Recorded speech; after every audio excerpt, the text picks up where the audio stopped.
Hey everyone, we're on a little early for Meet Follower 1. Today's guest is Jane Doerman. There she is. So let me invite her in here. So Yeah, how are you? I am doing well. How about you? I'm doing well. So ladies and gentlemen, and everyone listening to this live stream today, I see we also have Sember Howard on here today, so that's cool. And whoever else joins us, welcome to Meet Follower of One. Today our guest is Jane Doerman. Jane, would you introduce yourself to everyone? I'm Jane Doerman. I live in Cincinnati, Ohio. Um, I had a recent change of jobs. I'm a podcast producer for American Heritage Girls. Specifically, our podcast is called Raising Godly Girls. Um, and let's see, I'll be celebrating 16 years of marriage on Friday, and my husband and we have 3 kids. So we're pretty busy. But yeah. So congratulations. So tell Oh, us thank a little you. bit more about how you ended up becoming a podcast producer and how you ended up at American Heritage Girls. Oh, yes. Long story short, I back my background is in media communication. I fell in love with radio production when I was in college. I went to Asbury College. It's a university now, so we're vintage. But I just felt like I had a very crucial experience in college where I had an internship in Alaska at a radio station up there. And I loved the service that we provided. They actually trained us to be on air. We interacted with the community in the different villages that tuned in. It was a resource that the communities used. And I just had a moment where I felt God say, "This is what you're going to be doing for the rest of your life. Will you trust me to do this and walk with you in this?" Not knowing what that meant. And then when I graduated college, it was 2008, and it was pretty near impossible to find a job in media communications, especially here in Cincinnati. But I eventually uh, got a role at a local radio station conglomerate where I worked my way up as a promotions coordinator for one of the larger radio stations here in Cincinnati. And I really just feel like that laid some groundwork for me in understanding how to show up in the workplace as a Christian, and to put into practice things that God and I had been working on through that experience. Fast forward, like 8 years later, I spent 8 years as a full-time stay-at-home mom. And through that season, God provided a lot of opportunities for leadership growth and considering other talents that I brought to the table. And then after 8 years, I had a good friend who launched a faith and work organization here in Cincinnati called Women in the Marketplace. And she essentially saw something in me that I had lost sight of and called me out and said, "We want you to come work for us. At Women in the Marketplace, you have something to offer." So that was God opening a door back into the workplace again. That was 4 years ago. And through that, my journey with Women in the Marketplace led me into podcasting because it was something I had not put into practice at all, and it felt like a different way to pursue radio production. And I launched a podcast for Women in the Marketplace my second year in, and through that, I figured out a workflow and how to produce things for a company, for the marketing. And then through that, God was in it. We merged with Polish Network, which was another faith and work organization. And they were looking for a podcast host and a podcast producer. So I took on that role. And then through that role, we merged again with Forward, another faith and work organization for women. And through that, I was able to navigate different aspects of marketing. I started putting together a podcast for them. But through that whole process, I just really felt in my spirit that God was leading me elsewhere. And lo and behold, a friend of mine told me, "Hey, locally, American Heritage Girls is a local organization here in Cincinnati, but it has like national and international reach. And they said they're looking for a podcast producer. You should consider applying. So, long story short, I applied and I got the role, and God just opened a door that I never saw coming. And I've been in this role for almost 90 days. So it's Very been good. really cool. Yeah. Yeah, you and I met when you were still at Women in the Marketplace, right? Yeah, Because that's you had true. we met at the At Work on Purpose conference, the Excel. Yes. Yes, yes, yes. You've been walking me through these last 4 years. Well, and me. So you helped your church do one of our Marketplace mission I trips too. did.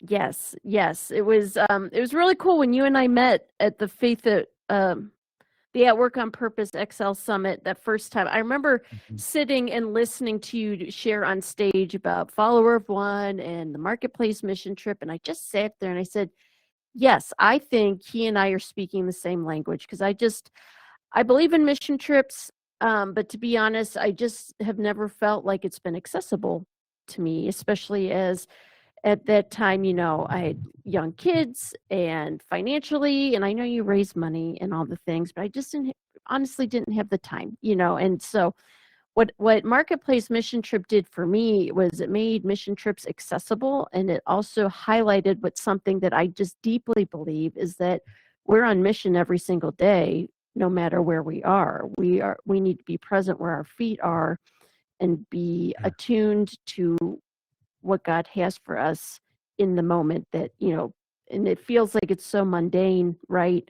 The everyday, day-to-day grind, but it's what I appreciated about what you shared. And then when I tried it for myself, it reaffirmed, things that I just had been feeling and learning through my role at Women in the Marketplace, which is like our faith, our beliefs need to be integrated into every single aspect of our life. And the Marketplace mission trip was a great way to practice that. So, Yeah. mhm. Yeah. It's I think it's kind of cool because basically what we're doing, I'm not confident the format of any of this for the long run, but I do believe that we will, if nothing else, we want the world to know that the mission field is called Earth, Yes. and we're on it. There's Yeah. no place to go. No, we're here. And so to me, that's been fun. So Yeah. now you guys, so how are things going with the American Heritage podcast? Is that going well? It's going really well. Raising Godly Girls, it is a parenting podcast, and it's like the parenting arm of American Heritage Girls Troops. So American Heritage Girls is very much geared towards younger girls and becoming, we're like the premier character development organization in young girls, and we do that through these troops, and we have troops in all 50 states, and we have some troops in different countries. Think they said 10 to 12 countries we have troops in, which is pretty cool.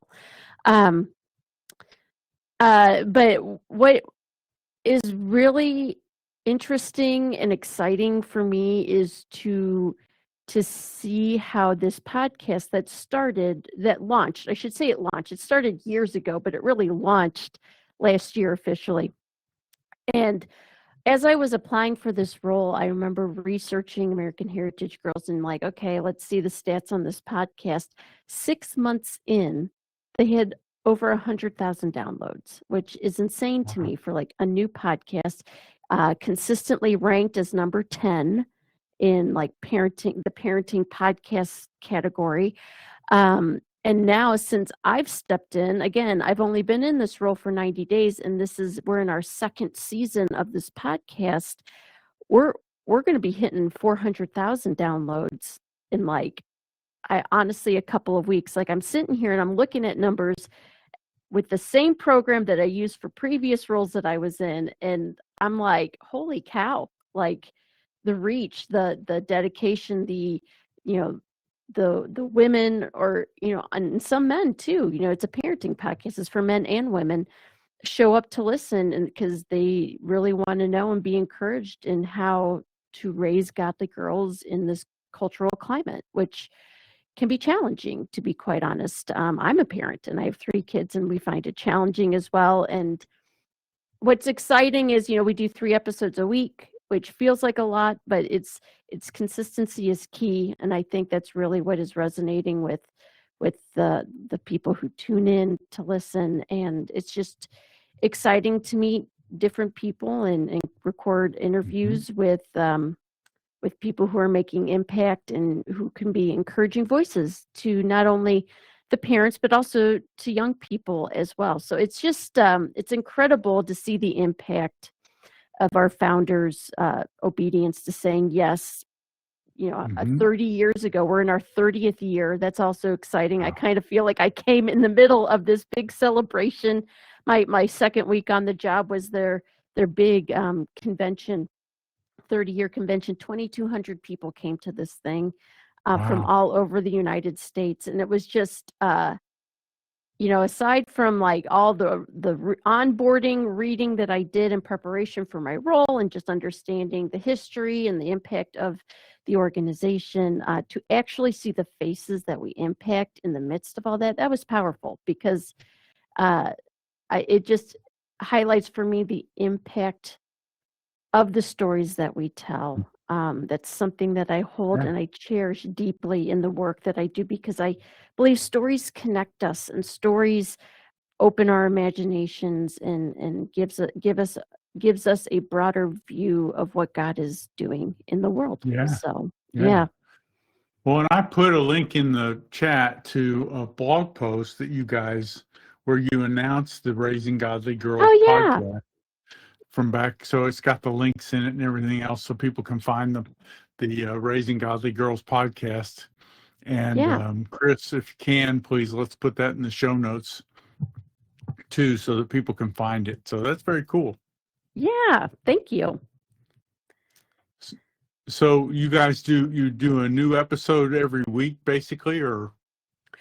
We do 3 episodes a week, actually. So, wow. which is a heavy load, but we have something that's been impressive to me is how well-oiled a machine our team is, despite being remote. We have very much, if you live in town, it's a hybrid experience where you can work remotely or you can come into the office.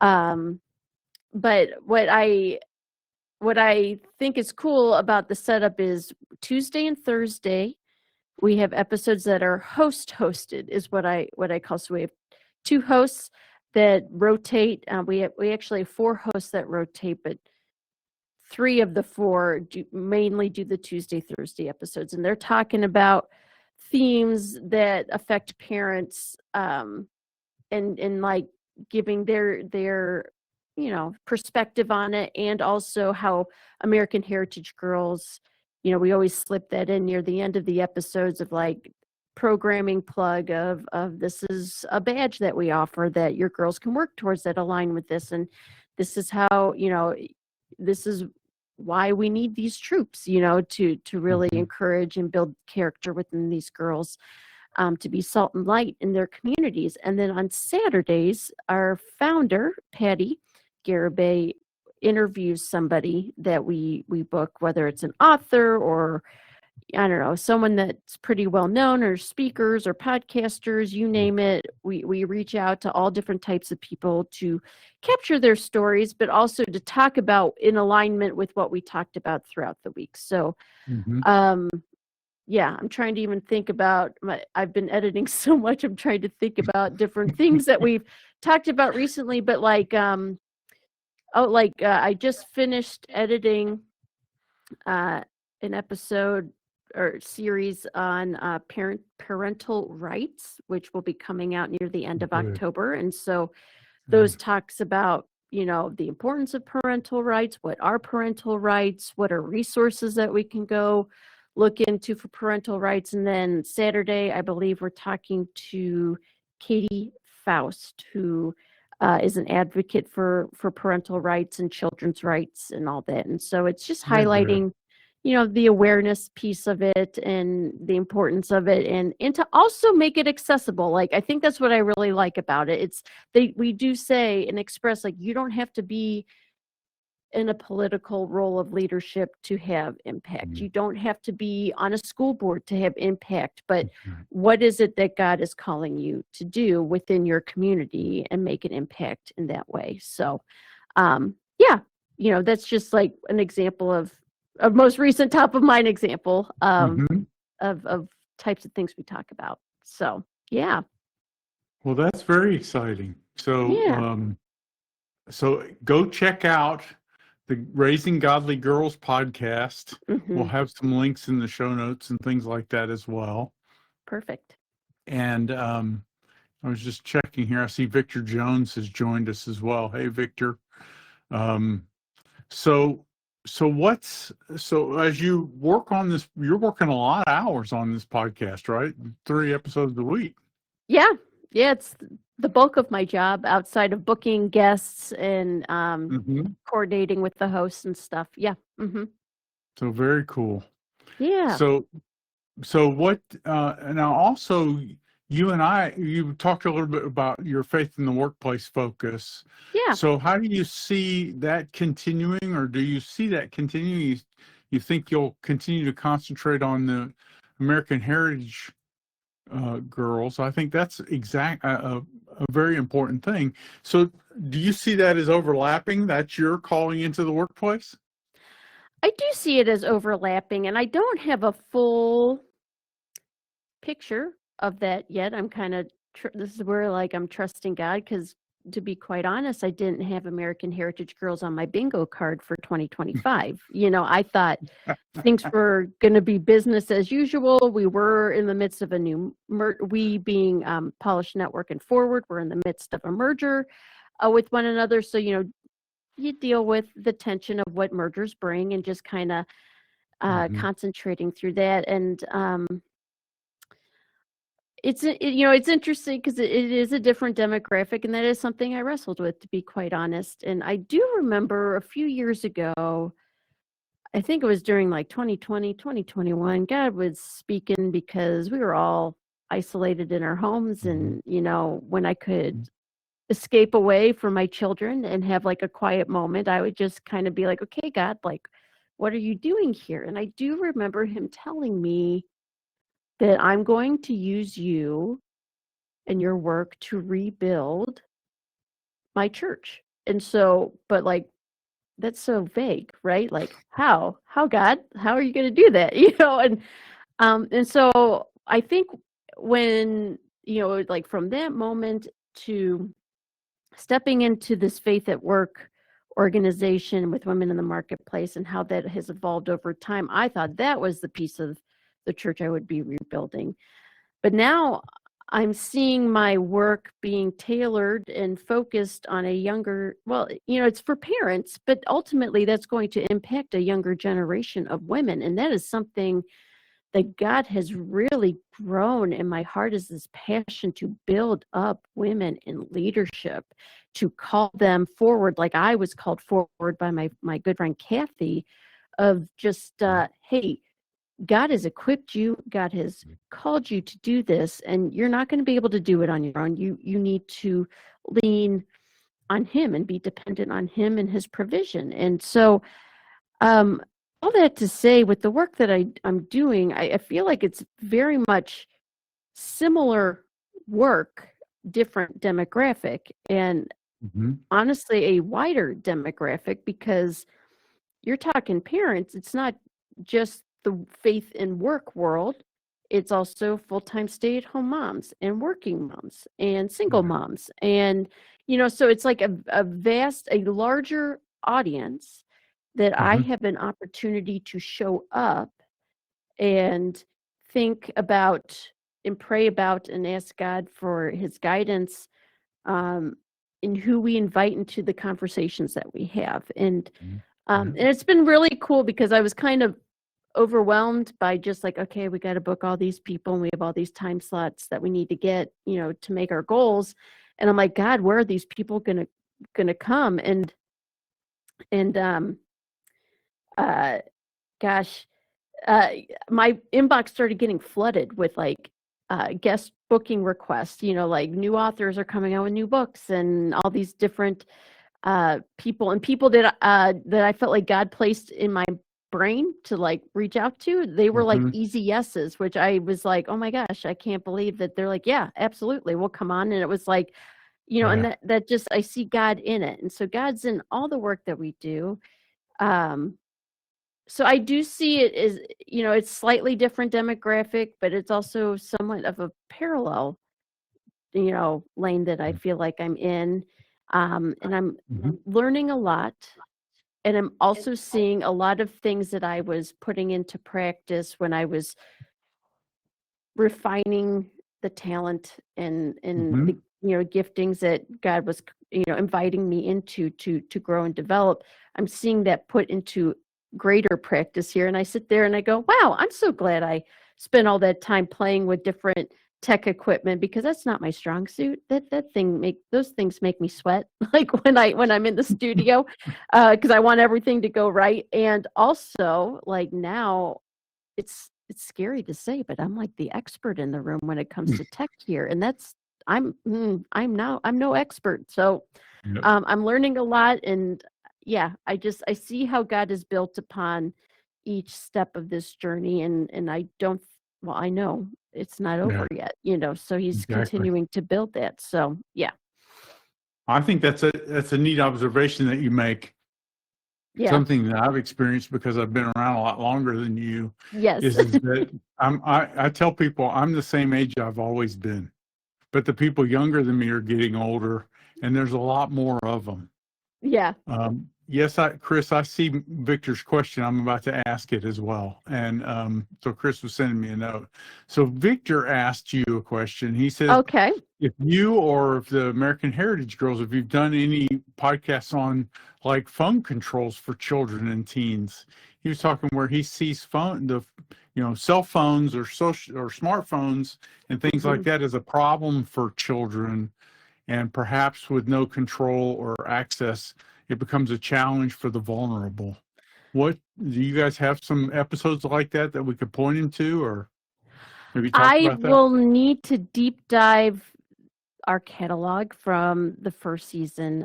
Thank you, Victor, for that question. That is something that has come up in conversation as we prepare content. I know it's been mentioned in several different episodes. It's not been like the main focus of it, but even the another set of episodes that I most recently edited, they talked about negative self-talk, and actually those all come out this week that we just launched the first episode of that, um, where, it our access to screens and information Mhm. like that, what boundaries are we setting as parents? Mhm. What parental controls are we enacting? Actually, the week before Halloween, like that whole week, we talk about like weird influences and things that Mhm. we kind of let slide. And that was a quirky set of episodes to record, because tech was not teching that day, if you catch my drift. And we were like, man, spiritual warfare is real, because Yep, like we we had have all spiritual sorts of warfare. we we had all sorts of issues, just recording that and just talking about things that we kind of let slide. Well, this Saturday, not this, I think it's the See, this is what happens when you edit things so far in advance. I don't know when these are airing. I'm pretty sure this set of episodes of weird influences and Halloween and how we navigate that as parents is going to be released the week before Halloween. I'm pretty sure of that.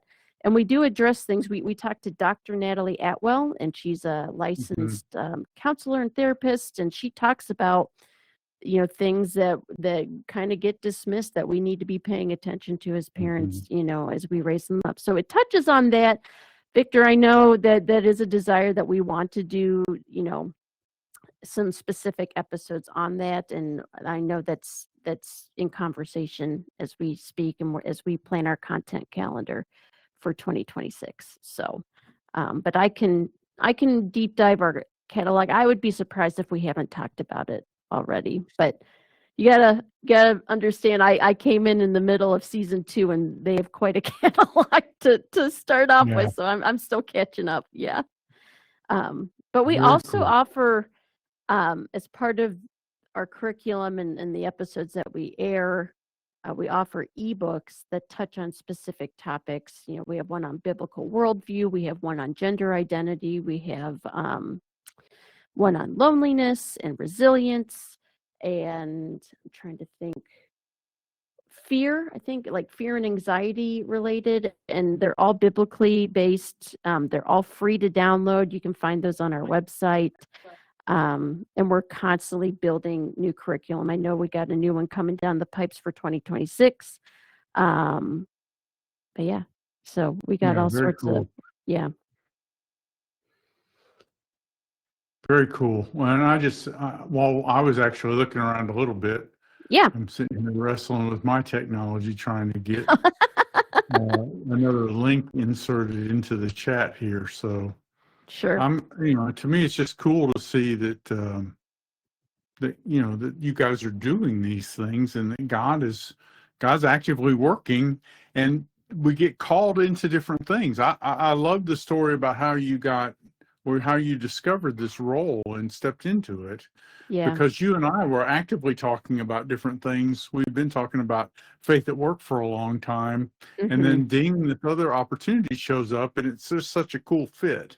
And Yeah. so that's why I wanted to get you back on here and let you talk to people about how we just pay attention to what God is doing in our lives and step into that, and he puts us to work. He sure does. And, I think just as I approach the work that I'm given to do, the real heart behind it is I just want to do what you're calling me to do. I don't want to build something you're tearing down. It's cultivating that deep awareness of, like, I believe God is always present and he's always at work, but are we paying attention to what he's doing? And I'll be honest, like the first 6 months of this, well, I guess first 4 months of this year, in full transparency, I was wrestling in the wilderness with God, of just kind of like, I just felt like this stirring within me, like something needed to change. I didn't think it would be my role, or my job. My family personally went through a ton of changes this year as well, and just even wrestling with that, and like, okay, how does that fit into our dynamic as a family? And so really learning to rest and not like not gaslight my feelings or emotions through it, but holding that space with God of, like, I'm pretty angry right now, or pretty stressed out or frustrated because I don't know where this is going. And he constantly is asking me that question. Well, do you trust me? Do you trust my character and where I'm leading you? I told you back in 2006, like, hey, I want to do this with you. I want to do this work with you. Will you trust me through it? And that work has translated in all sorts of different aspects of my life. So, yeah. Yeah. Now, and how many children do you have? I have 3 kids. 2 boys and a girl. They're Lewis is 12, Patrick is 9, and Eva is 5. So we're all in all-day school, and it's a beautiful thing. Yeah, that was new for you, right? That was this year. Was Yes. this the day I had that? So cool. So congratulations on that. Thank you. I want to just ask you one kind of last thought. Okay. Yeah. Advice for people who are listening about living out your faith and trusting God in the calling. Do you have a particular advice that you would give to somebody who's, asking God to show them what's happening next? Wow. I think my biggest encouragement to somebody who is wrestling, or just, frustrated, or you're just like, hey, I don't see the big picture.